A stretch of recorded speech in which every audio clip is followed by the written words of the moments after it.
In front of me is Tecno Pova 6 Pro, and today I would like to show you how you can change and customize your keyboard's theme.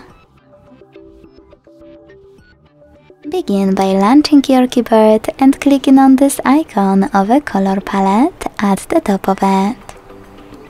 Then you can tap on any of those themes to apply a perfect one. Manage key borders thanks to this switcher and hit apply. As you can see, after a couple of seconds, theme of my keyboard has changed. To customize it though, tap on the same color palette. Use this plus icon under my themes and tap on any photo you wish to use as your new keyboard's background. Pinch it to scale, drag it to move, and select next. Adjust brightness by swiping left or right. Hit done. Manage key borders and select apply.